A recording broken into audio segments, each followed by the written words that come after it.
હવે આપણે મુદ્દાની વાત કરીએ છીએ કે નિવસન તંત્ર માટે જૈવ વિવિધતાનું મહત્ત્વ, અથવા તો પ્રશ્ન છે આપણો, તમને પૂછે કે ભાઈ જૈવ વિવિધતાનું મહત્ત્વ શું છે, અથવા તો શા માટે છે, અથવા તો જૈવ વિવિધતાનું મહત્ત્વ જણાવો. જૈવ વિવિધતા જે છે એ મનુષ્ય માટે જુદી જુદી રીતે ઉપયોગી છે, અને આવા જે ઉપયોગો છે એ પ્રત્યક્ષ અથવા તો પરોક્ષ પ્રકારના હોય. હવે આ જૈવ વિવિધતા જે પ્રત્યક્ષ અને પરોક્ષ પ્રકારના જે મહત્ત્વ છે, મહત્ત્વને આપણે સમજવો હોય તો આપણે એને જુદી જુદી રીતે સમજાવી શકીએ કે ભાઈ જૈવ વિવિધતા આપણા જીવન સાથે કેવી રીતે સંકળાયેલું છે, અને એ કયા કયા ક્ષેત્રની અંદર સૌથી મહત્ત્વ ધરાવે છે. ઘણા દાયકાઓ સુધી ઇકોલોજિસ્ટ માનતા હતા કે વધુ જાતિઓ ધરાવતા સમુદાયો સામાન્ય રીતે ઓછી જાતિઓ ધરાવતા સમુદાયો કરતાં વધારે સ્થિર વલણ ધરાવે છે. હવે આ સ્થિર વલણ એટલે કે સ્થિરતા એટલે શું? તો કોઈપણ એક જૈવિક સમુદાય માટે સચોટ સ્થિરતા શું છે, અથવા તો એમ કે સ્થિરતાના લક્ષણો કયા હોવા જોઈએ? તો પહેલું લક્ષણ છે કે એક સ્થિર સમુદાય કે જેની ઉત્પાદકતામાં વર્ષે વર્ષે ઘણો ફેરફાર થવો જોઈએ નહીં. જૈવ વિસ્તાર એવો હોવો જોઈએ કે જેમાં ઉત્પાદકતા જે છે એ ઉત્પાદકતામાં વર્ષે વર્ષે ફેરફાર થવો જોઈએ નહીં. બીજું સ્થિરતાનું કારણ છે કે કોઈપણ નિવસન તંત્ર અથવા તો જૈવ વિવિધતા જે છે એ વિસ્તાર સમયે સમયે આવનાર અવરોધો માટે, ધ્યાન રાખજો, અવરોધો માટે પ્રતિરોધક કે પ્રસંગોપાત વિક્ષેપો, પછી એ કુદરતી હોય કે માનવસર્જિત હોય. પ્રતિરોધક કે પ્રસંગો વિક્ષેપો કેવા હોય? કુદરતી કે માનવસર્જિત, કોઈ પણ પ્રકારના હોય. તો એની સામે એ પ્રતિકારક અથવા તો સ્થિતિસ્થાપક હોવું જોઈએ. આ બીજું કારણ છે. ત્રીજું કારણ છે નિવસન તંત્ર અથવા તો જૈવ વિવિધ પ્રદેશ વિદેશી જાતિઓ દ્વારા થતા આક્રમણ માટે પ્રતિરોધક પણ હોવું જોઈએ. તો આ સ્થિરતા માટેના 3 કારણો છે. એક તો ઉત્પાદકતા જે છે કે જેમાં વર્ષે વર્ષે ફેરફાર થવો જોઈએ નહીં. બીજું, સમયે સમયે આવનાર અવરોધકો માટે પ્રતિરોધક કે પ્રસંગોપાત વિક્ષેપો સામે પ્રતિકારક અથવા તો સ્થિતિસ્થાપક હોવું જોઈએ.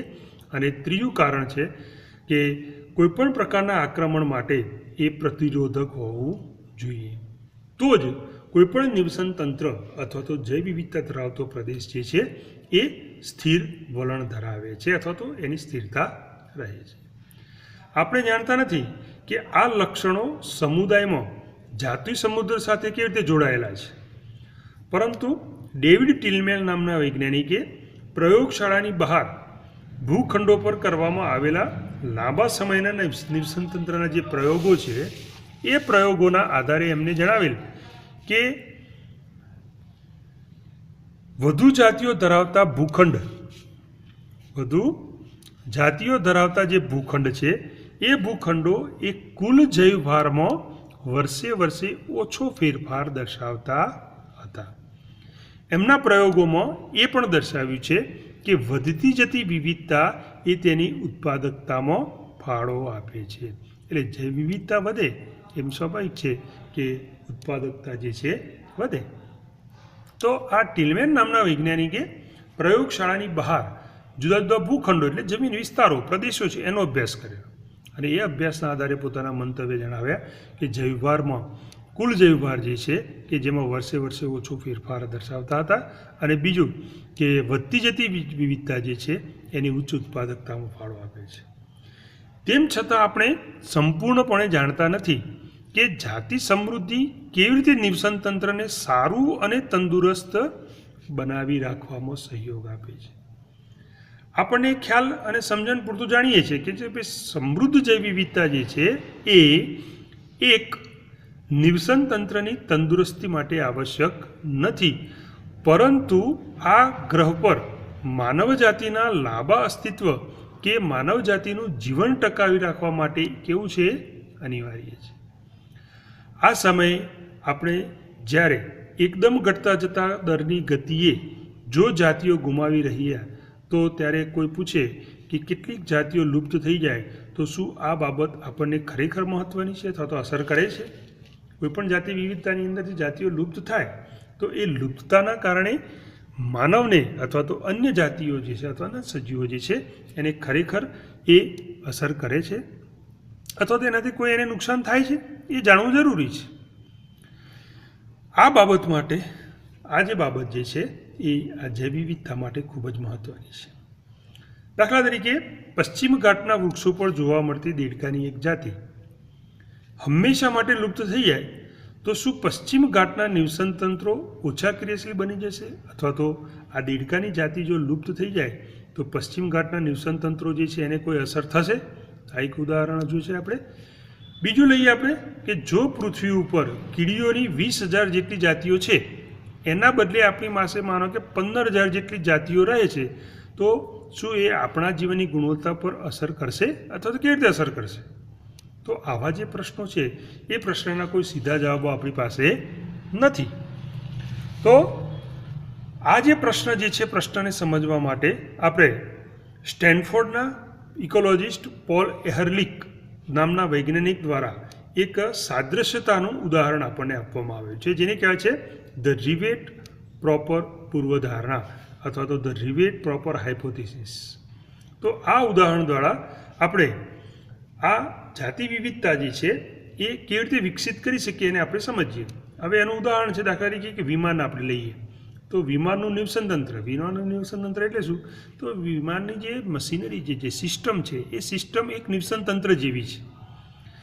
એટલે આ જે વિમાન જે છે એ વિમાનના બધા જ ભાગો જે છે કે જે હજારો ખીલીઓ અથવા તો રિવેટ્સથી ઉપયોગ દ્વારા બનાવવામાં આવે એને એકબીજા સાથે જોડીએ તો વિમાન બને.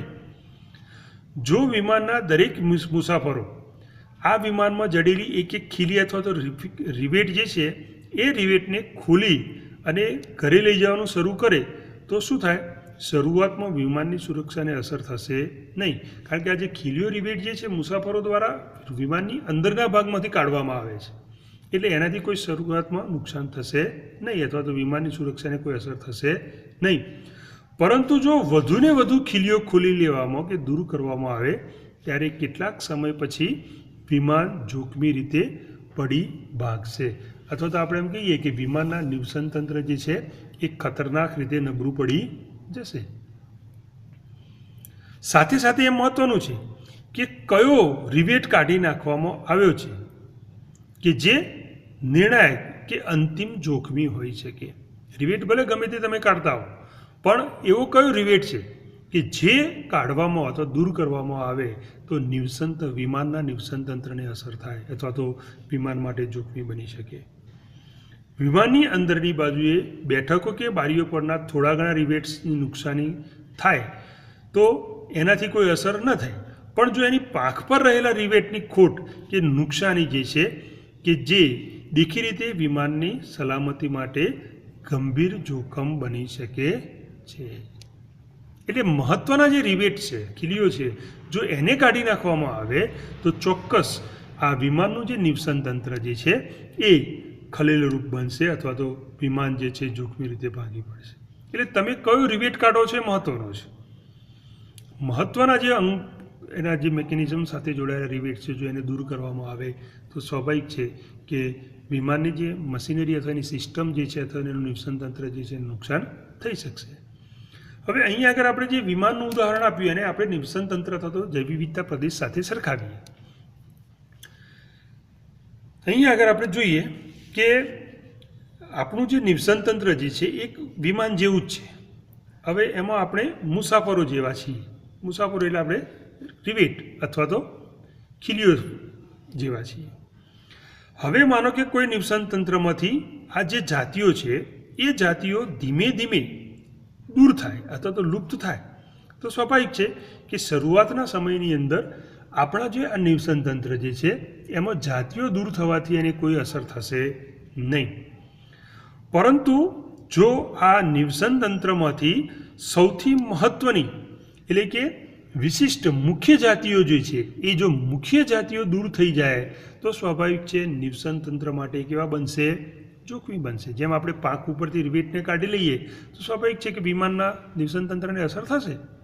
એમ અહીંયા આગળ આપણી જે નિવસન તંત્રમાંથી મુખ્ય જાતિઓ છે જો લુપ્ત થઈ જાય તો સ્વાભાવિક છે કે નિવસન તંત્ર જે છે પડી ભાગશે અથવા તો એનું નિવસન તંત્ર જે છે એને અસર થશે. એટલે ગૌણ જાતિઓ જો દૂર થાય તો કંઈ વાંધો આવે નહીં, પણ જો મુખ્ય જાતિઓ દૂર થઈ જાય તો તો નિવસન તંત્ર જે છે જોખમી બની શકે છે.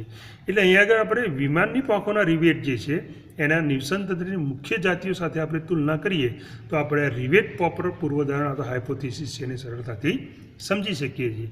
પોલ એહરિકનો આ જે સાદૃશ્યતા અંગેનું જે ઉદાહરણ છે, ઉદાહરણ પરથી આપણે એમ કહી શકીએ કે કોઈપણ નિવસન તંત્રમાંથી મુખ્ય જાતિઓ જો દૂર થઈ જાય તો એ જાતિઓ લુપ્ત થઈ જાય અથવા દૂર થઈ જાય તો સ્વાભાવિક છે કે નિવસન તંત્ર જે છે એ જોખમાશે અને એના કારણે આ નિવસન તંત્રની જે સ્થિરતા છે સ્થિરતા ટકી શકશે નહીં.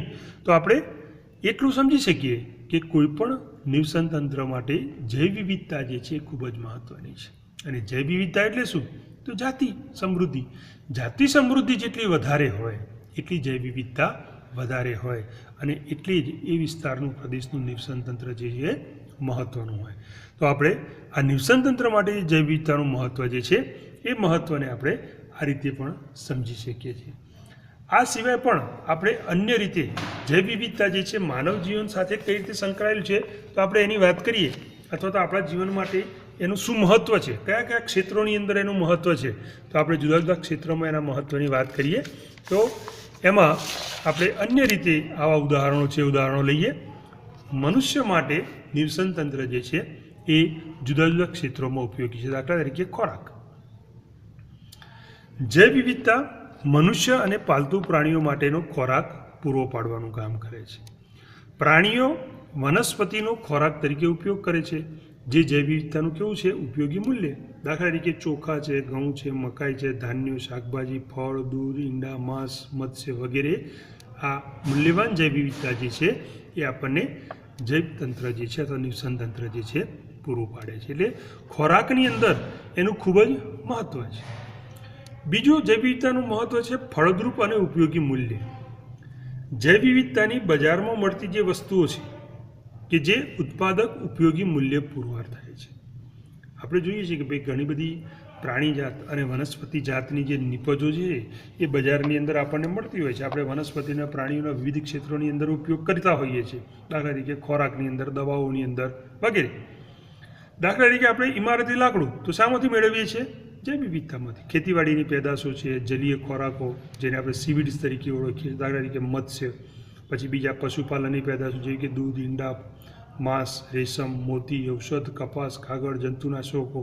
દાખલા તરીકે આપણે લીમડાના વૃક્ષનો ઉપયોગ કરીએ છીએ, બરાબર. લીમડાના મોર અથવા એના પર્ણો અથવા તેની લીંબોળીનું જે તેલ છે એ તેલનો આપણે જંતુનાશક તરીકે આપણે આપણા પોતાના જીવન માટે પણ ઉપયોગ કરીએ, આપણા ખેતીવાડીની અંદર પણ આપણે એનો ઉપયોગ કરીએ છીએ. એનો છંટકાવ કરવાથી જંતુનાશક તરીકેનો એ મહત્ત્વનો ભાગ ભજવે છે. કેટલાક સૂક્ષ્મ જીવાણુઓ જે છે એના દ્વારા પ્રતિજીવક દ્રવ્ય એટલે કે એન્ટીબાયોટિકનું સંશ્લેષણ થતા હોય. તમે પેનિસિલિનનું નામ સાંભળો છો. તો આ પેનિસિલિયમ નામની ફૂગમાંથી મેળવવામાં આવેલું એન્ટીબાયોટિક પેનિસિલિન જે છે એ વિવિધ રોગોની સારવાર માટે આપણે ઉપયોગ કરીએ છીએ. તો આ ફળદ્રુપ ઉપયોગી મૂલ્ય જે છે એ પણ આપણે જૈવ વિવિધતા સાથે સાંકળી શકીએ. ત્રીજું છે કલાત્મક મૂલ્ય અને સાંસ્કૃતિક લાભ. જૈવ વિવિધતા છે એ ખૂબ જ કલાત્મક મૂલ્ય ધરાવે છે અને એના ઉદાહરણો છે. દાખલા તરીકે કલાત્મક મૂલ્ય જે છે કયું? તો કે બે પર્યાવરણીય પ્રવાસ. આપણે વિવિધ સ્થળોની મુલાકાત લઈએ છીએ, બરાબર. તો એ પર્યાવરણીય પ્રદેશોનો પ્રવાસ આપણે કરવાથી આપણને એ વિસ્તારની પર્યાવરણીય માહિતી જે છે મળે છે. આપણી જે કુદરતી સંપત્તિ છે એના વિશે આપણે જાણી શકીએ છીએ. તમે ત્યાં પક્ષી દર્શન કરી શકો, વન્યજીવોને જોઈ શકો, અથવા તો કોઈ મ્યુઝિયમની અંદર પ્રાણી સંગ્રહાલયમાં જાઓ તો તમે ત્યાં આગળ પક્ષીઓ કે જાનવરો જે છે એને ત્યાં રાખવામાં આવેલા છે તમે જોઈ શકો છો. તો એ કલાત્મક મૂલ્ય છે. તો આ માટે આપણે જાનવરને પકડવા વગેરે. સાથે સાથે તમે કોઈ દાખલા તરીકે તમે ઇન્દ્રોડા પાર્ક જાઓ તો ત્યાં તમે વન વિદ્યા વિશેનો અભ્યાસ કરી શકો. વિશ્વના એક છેડેથી બીજા છેડા સુધી મનુષ્યનો ઇતિહાસ જોઈએ તો લોકો જૈવ વિવિધતા સાથે સંકળાયેલા છે, જેમાં મનુષ્યની વિવિધ જાતિઓ પોતાના અસ્તિત્વ માટે સાંસ્કૃતિક અને ધાર્મિક માન્યતાઓ જૈવ વિવિધતા ઉપર આસ્થા ધરાવે છે. આવા ઘણા બધા ઉદાહરણો આપણા દેશની અંદર તો છે જ, વિશ્વની અંદર પણ છે. દાખલા તરીકે ભારતની અંદર આપણે વાત કરીએ તો ભારતના મોટાભાગના ગામડાઓ અને નાના શહેરો અથવા નગરના લોકો તમે જુઓ તો ઓસિમમ સેક્ટમ તુલસી, આપણે તુલસીને પવિત્ર વૃક્ષ માનીએ છીએ. આપણે એને ઘેર ઉછેરીએ છીએ, વાવીએ છીએ, એની જાળવણી કરીએ છીએ, આપણે એનું જતન કરીએ છીએ, એની પૂજા કરીએ છીએ. બીજો છે કોલોટ્રોપિસ પ્રોસેરા, સફેદ આંકડો. તમે જોજો ઘણા લોકો જે છે સફેદ આંકડો ક્યારેય નહીં કાપે અને પોતાના ઘરની અંદર અથવા ઘરની આજુબાજુ એનું વાવેતર વાવે અને એનું જતન કરતા હોય છે. ત્રીજું પોલિઆલ્થિયા લોન્જીફોલિયા, આસોપાલવ. આપણે જો આપણો કોઈ પણ ધાર્મિક કાર્યક્રમ હોય તો આપણે આસોપાલવનો ઉપયોગ કરીએ છીએ. બીજું આપણે જાણીએ છીએ કે ભાઈ આસોપાલવ જે છે એ ખૂબ જ મહત્ત્વનું છે, કારણ કે એ વધારે પ્રમાણમાં આપણને ઓક્સિજન પૂરો પાડે છે. આપણો કોઈ ઘરમાં કોઈ ધાર્મિક પ્રસંગ હોય, લગ્ન પ્રસંગ હોય અથવા તો કોઈ પણ પ્રકારનો પ્રસંગ હોય તો આપણે તો આસોપાલવનો પૂજાની અંદર ઉપયોગ કરીએ છીએ. આસોપાલવનું તોરણ બનાવીએ છીએ. હવે તમને પ્રશ્ન થાય કે ભાઈ આસોપાલવનું તોરણ શા માટે બનાવવામાં આવે? તો આસોપાલવનું તોરણ બનાવવાનું કારણ એક જ નહીં કે ખાલી શો માટે નહીં, પણ આસોપાલવના તોરણમાં પાનના જે છે પાનમાં એક મહત્ત્વ છે કે એ પાન તમે તોડીને તોરણ બનાવો અને ઘરના દરવાજા ઉપર લગાવો તો એ પાન તમને 2 થી 3 દિવસ સુધી ઓક્સિજન પૂરો પાડે છે. એટલે આપણા ઘરનું જે વાતાવરણ છે પવિત્ર થાય એટલા માટે આપણે આસોપાલવનો ઉપયોગ કરીએ છીએ. એ રીતે ફાઇકસ રેલિજિયોસા, પીપળાનો પણ આપણે વિવિધ ધાર્મિક પ્રવૃત્તિઓની અંદર આપણે એનો ઉપયોગ કરતા હોઈએ છીએ. આપણા બીજું કે પીપળો જે છે એના પણ આપણે તોરણ બનાવતા હોઈએ છીએ. બીજું છે પ્રોસોપિસ સિનેરેરિયા, ખીજડો. તો આવા જે વૃક્ષો જે છે કે જે આપણી ધાર્મિક માન્યતાઓ સાથે સંકળાયેલા છે. ફાઇકસ બેંગાલેન્સિસ, વડનો પણ આપણે આવી રીતે ઘણી બધી જગ્યાએ ઉપયોગ કરીએ છીએ. બહેનો તમે જુઓ તો વટ સાવિત્રીનું વ્રત કરે છે, બરાબર. તો એના પાછળ ધાર્મિક માન્યતા છે. ધાર્મિક માન્યતા સાથે એટલા માટે જોડવામાં આવે છે આ બધાને કે આપણે આ બધી જે વનસ્પતિઓ છે, તુલસી છે, આંકડો છે, આસોપાલવ છે, પીપળો છે, વડ છે, ખીજડો છે, કે જેનું આપણે જતન કરીએ, આપણે એને સાચવીએ, આપણે એની જાળવણી કરીએ, કારણ કે એના આઉટપુટ એટલા બધા છે અથવા તો એમાંથી આપણને એટલા બધા લાભ થાય છે કે જેના કારણે આપણે એને ધાર્મિક માન્યતા સાથે જોડીએ તો લોકો સિરિયસલી એને સાચવે, એનું જતન કરે. એટલે લોકો આવા અન્ય વૃક્ષો જે છે ઉગાડે છે અને એને જુદી જુદી ધાર્મિક રીતે અને પૂજાવિધિ માટે એને ઉપયોગી માને છે. હવે તમે જુઓ ઘણા પ્રાણીઓનો પણ એવું જ હોય છે. પક્ષીઓ છે, સાપનું પણ ધાર્મિક મહત્ત્વ માનવામાં આવે છે.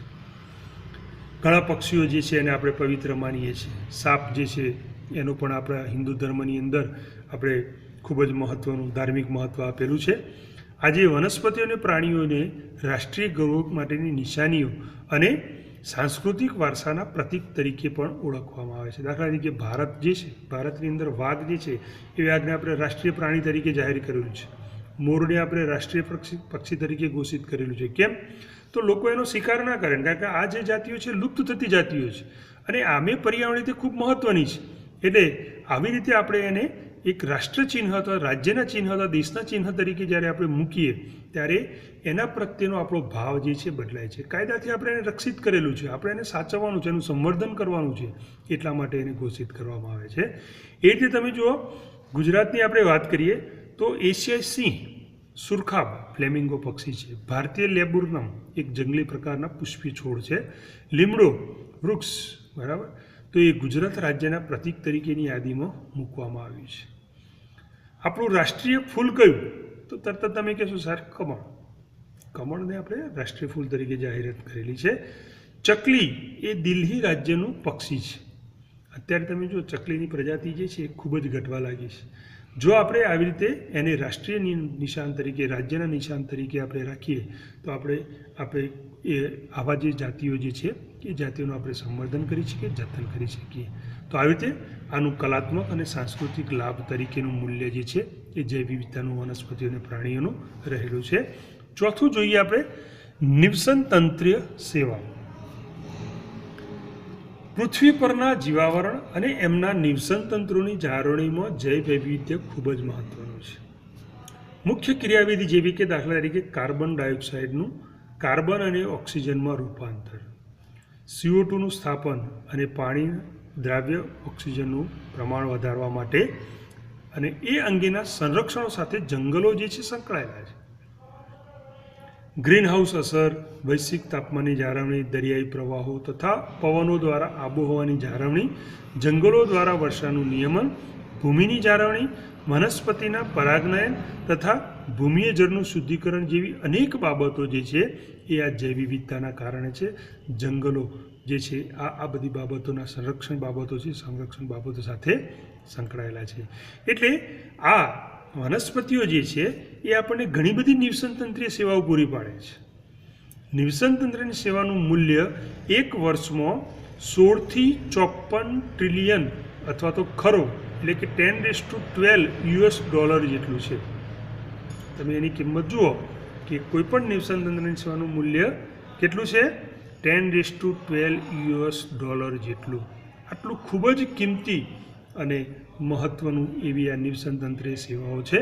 તો જૈવ વિવિધતા જે છે એ આપણને આ રીતે જુદા જુદા ક્ષેત્રોની અંદર પરોક્ષ કે પ્રત્યક્ષ રીતે આપણને ઉપયોગી છે. દાખલા તરીકે ખોરાકની અંદર ફળદ્રુપ ઉપયોગી મૂલ્યમાં, કલાત્મક મૂલ્ય અને સાંસ્કૃતિક લાભ, અથવા તો નિવસન તંત્રીય સેવાઓ જે છે એ સેવાઓ. તમને જાણો છો કે એક વૃક્ષ જે છે એ એક વૃક્ષની કિંમત કેટલી?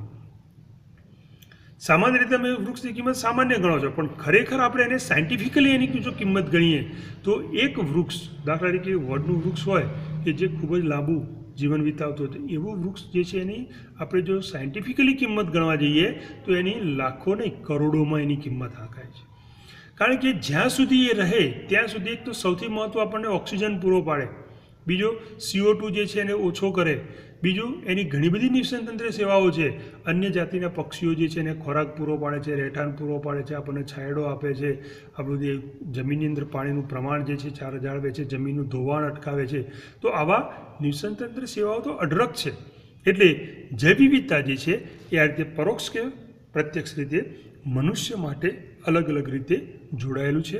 અને મનુષ્યના જીવન એટલું મનુષ્ય એટલું નહીં, અન્ય જાતિના સજીવોના જીવન માટે પણ ખૂબ જ મહત્ત્વનું છે. એટલે આ જૈવ નિવસન તંત્ર માટે જૈવ વિવિધતાનું મહત્ત્વ શું છે અથવા તો જૈવ વિવિધતાનું મહત્ત્વ શું છે એ આપણે આવી રીતે જુદા જુદા ઉદાહરણો દ્વારા આપણે એને સમજી શકીએ છીએ. અને એટલા માટે જ આપણે જૈવ વિવિધતાની જાળવણી અથવા તો જૈવ વિવિધતાનું સંરક્ષણ કરવું જરૂરી છે. વિદ્યાર્થી મિત્રો, આપણે જાળવણી સંરક્ષણને સમજતા પહેલાં આપણે વાત કરીશું કે ભાઈ જૈવ વિવિધતાને નુકસાનકારક અથવા નુકસાન કરનાર પરિબળો કયા છે અથવા તો કારકો કયો છે. તો જૈવ વિવિધતાની ક્ષતિ કે નુકસાન જે છે એ નુકસાનીને આપણે વાત કરીશું નેક્સ્ટ વિડીયોમાં.